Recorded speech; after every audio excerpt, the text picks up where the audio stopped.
दोस्तों, Bablu concept classes में आपको स्वागत है। तो हम लोग कल पहला वीडियो में 2 मार्क्स का कुछ क्वेश्चन पढ़े थे। उसके बाद आज हम लोग पढ़ेंगे कुछ क्वेश्चन। तो हम लोग देखते हैं अगला क्वेश्चन जो पहला है 124 और 148 का एचसीएफ और एलसीएम ज्ञात करें। तो 124 और 148 के एचसीएफ और एलसीएम ज्ञात करना है। तो हम लोग क्या करेंगे, 124 को क्या करेंगे, फैक्टर निकाल लेंगे। फैक्टर जब निकालेंगे तो 2 से देंगे, तो 2 6 जा 12 और 2 2 जा 4। फिर 2 से जब देंगे तो जो 6 है वो 3 बार में जाएगा और जो 2 है वो 1 बार में जाएगा। अब हम लोग देखेंगे 31 जो है नहीं जाएगा, तो हम लोग क्या करेंगे, आगे निकालेंगे 148 का। तो हम लोग 148 का निकालेंगे, 2 से देंगे तो 7 बार में जाएगा, फिर 2 से देंगे तो 4 बार में जाएगा। फिर क्या करेंगे, 2 से देंगे तो 2 3 जा 6 आएगा, यहाँ 1 बचेगा, 1 और 4 14 हो जाएगा, तो 2 7 जा 14। अब ना 37 जो है ना प्राइम नंबर, इसलिए आगे जाएगा नहीं। अब हम लोग क्या करेंगे, 124 को यहाँ फैक्टर लिख देंगे। 124 का फैक्टर है 2 × 2 × 31 और 148 का जो फैक्टर है वो है 2 × 2 × 37। अब हम लोग को ना दो चीज बोला है कि एचसीएफ बोला है कि एलसीएम बोला, तो हम लोग क्या करेंगे, एचसीएफ निकालेंगे किसका, 124 का और किसका, 148 का। अब हम लोग क्या करेंगे कि 2 का पावर यहाँ 2 हो जाएगा इंटू 31 और इसका हो जाएगा 2 का पावर 2 इंटू 37। हम लोग क्या करेंगे, इस दोनों का एचसीएफ जब निकालेंगे तो दोनों 2 का पावर यहाँ पे 2 का पावर, तो हम लोग छोटा पावर लेते हैं तो दोनों सेम है, तो दोनों का सेम ले लेंगे। तो 2 का पावर 2 हो गया, 2 का पावर 2 यानी 4। अब हम लोग क्या करेंगे, एलसीएम निकालेंगे। तो एलसीएम बोल रहे हैं 124 और 148 का। तो हम लोग क्या करते हैं, इस दोनों का हाईएस्ट पावर लेते हैं, बट ना दोनों का पावर सेम है इसलिए 2 का पावर 2 ले लेंगे, इनटू जो अलग अलग रहता है उसको भी लिख लेंगे, जो बच गया तो 31 × 37 बच गया। अब क्या करेंगे, इसको गुना कर देंगे, 2 का पावर 2 4 हो जाएगा, 31 × 37। अब इसको गुना करेंगे। जब हम लोग गुना करेंगे तो 31 को 4 से गुना करेंगे तो 4 एकम 4 और 4 तिया 12। अब ना 37 से गुना करना है, तो हम लोग 37 से गुना करते हैं। तो 7 छक 28 का 8 कैरी 2, 7 गुना 14 और 2 16 का 6, 7 और कैरी 1 था तो 7 और 1 8, 3 छक 12 का 2, 3 दूना 6 और 1 7, 3 कम 3। अब इसको जोड़ देंगे तो 8 8 8 7 15 का 5, 3 और 1 4। तो इसका जो एलसीएम हो जाएगा 4588, 4588 हो जाएगा इसका एलसीएम। अब ना हम लोग जो दूसरा क्वेश्चन बोला है वो बोला 3x² - x - 4 का शून्य ज्ञात कीजिए। अब हम लोग क्या करेंगे, इसको px मान लेंगे कि px = 3x² - x - 4। अब ना शून्य बोला तो हम लोग लिखेंगे px के शून्य के लिए, px के शून्य के लिए, तो px के शून्य के लिए लिख दिए। अब लिखने के बाद जब शून्य का मतलब होता है कि px का मान जो होना चाहिए वो 0 होना चाहिए। तो px का मान है कितना, 3x² - x - 4 = 0। अब ना शून्य कब होगा, जब x का मान क्या रखेंगे, जो शून्य होगा। अब ना यहाँ x का मान निकालना है, तो x का मान निकालने के लिए हम लोग क्या करते हैं, फर्स्ट और इस लास्ट को गुना कर देते हैं, तो कितना आ गया 12। अब ये 3 को और 4 को गुना करेंगे तो 12 आ गया। अब 12 को क्या करेंगे, 2 से देंगे, तो 2 छक 12, फिर 2 से देंगे तो कितना हो 3 बार। अब ए जितना सारा फैक्टर आया है यही फैक्टर से हमको -x लाना है। तो हम क्या करेंगे, इस 2 को 2 से जोड़ देंगे तो 4 आ गया, और 4 में 3 घटाएंगे तो 1 आ जाएगा, और माइनस तो छोटा में से बड़ा घटा देंगे, यानी कि 3x², 3 जो छोटा है उसको पहले लिख देते हैं, 3x - 4x, क्योंकि 3x में से 4x को घटाएंगे तो कितना आएगा, -x। तो यहाँ लिख दिए 3x - 4x, इसके बदले में पूरा लिख दिए। अब यहाँ -4 बचा तो -4 लिख दिए = 0। अब हम लोग क्या करेंगे, इस दोनों से कॉमन लेंगे। तो कॉमन क्या आ रहा है, 3 आ रहा है, x है तो यहाँ भी x है तो x भी कॉमन आ रहा है, यहाँ बच क्या गया, x बच गया, प्लस यहाँ पूरा कॉमन ले लिए तो कुछ नहीं बचा तो 1 बचा, माइनस कॉमन आ गया और 4 भी कॉमन आया। तो जब माइनस कॉमन आता है तो साइन यहाँ चेंज हो जाता है, इसका साइन माइनस था यहाँ प्लस हो जाएगा, और ये माइनस था यहाँ भी क्या हो जाएगा, प्लस हो जाएगा, = 0। अब हम लोग क्या करेंगे x प्लस वन यहाँ भी तो दोनों से यहाँ कॉमन ले लेंगे तो x प्लस वन आ गया, और ये बच क्या गया यहाँ 3x, और यहाँ क्या गया 4, -4 बच गया इक्वल टू 0। अब हम लोग क्या करेंगे, अलग अलग कर देंगे कि x plus one equal to 0 और 3x minus 4 equal to 0, 3x minus 4 equal to 0। अब हम लोग क्या करेंगे, x ये प्लस वन है इधर इक्वल के पहले, तो इसको बाद में उधर लेके जाएंगे तो -1 हो जाएगा। 3x ये -4 है तो उधर जाएगा तो +4 हो गया, इसीलिए x इक्वल टू यहाँ -1 आया, और यहाँ x इक्वल टू कितना कि 4 का 4, लेकिन ये मल्टीप्लाई में था तो ये डिवाइड में इधर आएगा इक्वल के बाद, तो 4/3।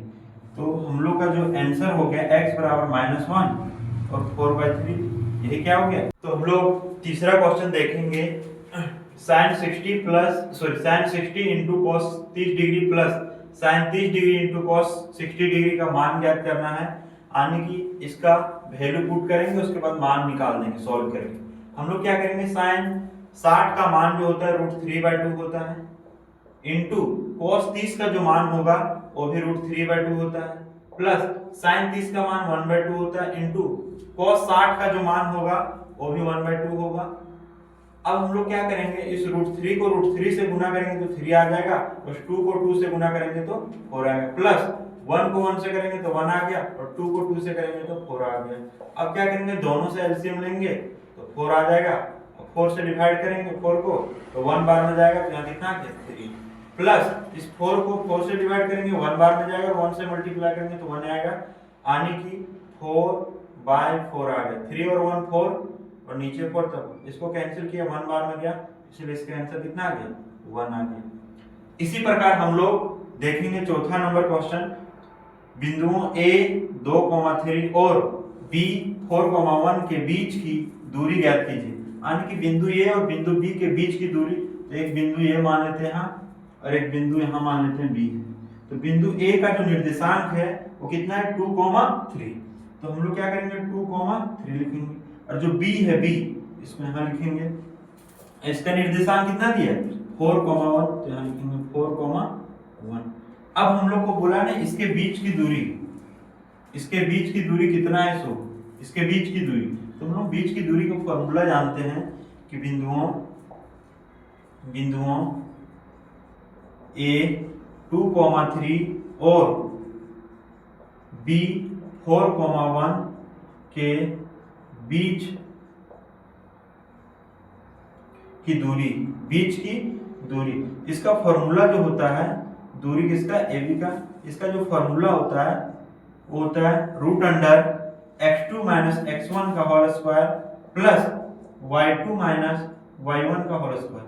अब हम लोग क्या करेंगे कि जानते हैं हम लोग कि इसको x1 बोलते हैं, इसको y1 बोलते हैं, इसको x2 बोलेंगे, इसको y2 बोलेंगे। अब ना x2 - x1, तो x2 कितना 4, क्या लिखेंगे 4, माइनस x1 कितना x1 2, यहाँ लिखेंगे 2, इसका होल स्क्वायर है तो होल स्क्वायर, प्लस y2 कितना y2 कितना 1, तो लिखेंगे 1, माइनस y1 कितना 3, लिखेंगे 3, इसका होल स्क्वायर। अब क्या करेंगे कि 4 में से 2 को घटाएंगे कितना बचेगा 2 का स्क्वायर, प्लस 1 में से 3 को घटाएंगे तो -2 बचेगा, -2 का स्क्वायर। अब क्या करेंगे, इस 2 का स्क्वायर कितना था 4, और -2 का स्क्वायर कितना हो 4, तो हो गया कितना √8। अब √8 को क्या करेंगे फैक्टर कर देंगे, तो √8 को फैक्टर करेंगे 8 को तो 2 से देंगे 4 बार में, फिर 2 से देंगे 2 बार में, तो इसको लिख देंगे कि 2 × 2 × 2। अब जब ना रूट हटा तो इसके लिए पेयर लगाना, तो पेयर जिसमें लग गया उसमें रूट नहीं देना, जिसका पेयर नहीं लगा उसमें रूट दे देना। अरे दूरी पूछा है तो दूरी का कुछ मात्रक होता है, इसीलिए यहाँ लिख लेंगे मात्रक। 5 नंबर में क्वेश्चन बोल रहा है एपी में दिया है 7, 13, 19 और अंतिम पद दे दिया है 205 में कितने पद, मतलब ना एक एपी दे दिया है first term, second term, third term और नेक्स्ट लास्ट टर्म दे दिया 205, और इसमें पूछा है कितना पद है।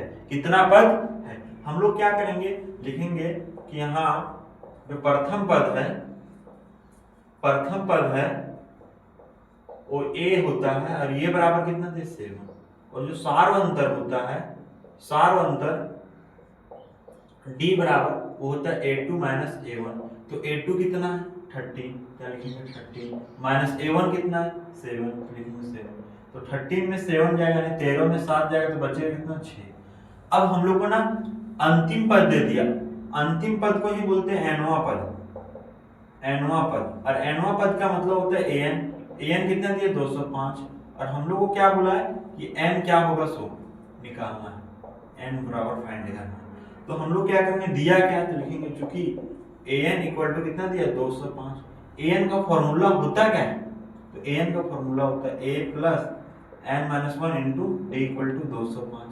अब हम लोग क्या करेंगे, जो जो मान हम लोग यहाँ ऊपर में निकाले हैं, a बराबर कितना 7, तो 7 लिखेंगे। n का मान ज्ञात करना है तो n लिख देंगे -1 इंटू d का मान कितना निकालना है 6, क्या लिखेंगे 6 इक्वल टू 205।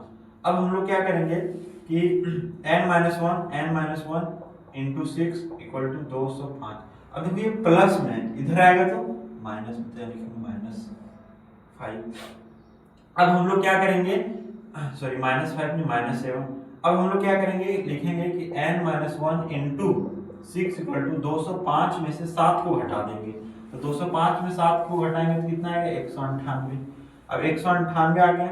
अब आगे हम लोग क्या करेंगे कि n-1 ये गुना में इधर आएगा तो डिवाइड में, तो 198 को 6 से डिवाइड करेंगे तो 6 एकम 6 और 6 दिया 18। यहाँ कितना बच गया 1 और 6 16 यानी 16। अब 16 बच गया, सॉरी यहाँ हम गलत लिख दिए, यहाँ कितना होगा 198 बाय 6, 6 से काटेंगे 6 एकम 6, 6 दिया 18। अब यहाँ बचा कितना 1 और 8 18, तो 6 दिया 18 तो 33। तो लिखेंगे कि n-1 बराबर 33। तो n equal to 33 plus 1, therefore n equal to 33 और 1 को जोड़ेंगे तो कितना आ गया 34। और यही हमको पूछा था। अब हम लोग ना नेक्स्ट क्वेश्चन देखेंगे, छठा नंबर में हम लोग को क्वेश्चन ये बोल रहा है कि यदि 3, 4, 5, 17, x का माध्य 6 हो तो x का मान ज्ञात कीजिए। हम लोग को ना माध्य दे दिया है, माध्य क्या दे दिया, तो देखो हम लोग को माध्य दिया कितना है, तो माध्य दिया 6। अब ना हम लोग जानते हैं माध्य का फॉर्मूला जो होता है, बोलते हैं सभी प्रेक्षणों का योग, सभी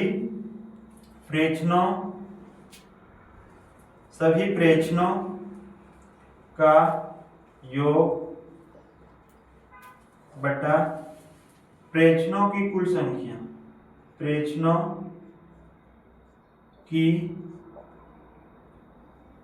की कुल संख्या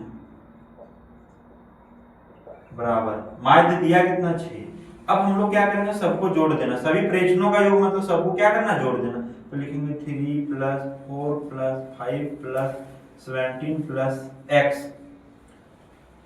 सबको जोड़ दिए, टोटल है कितना 1 2 3 4 5, तो लिखेंगे 5 इक्वल टू 6।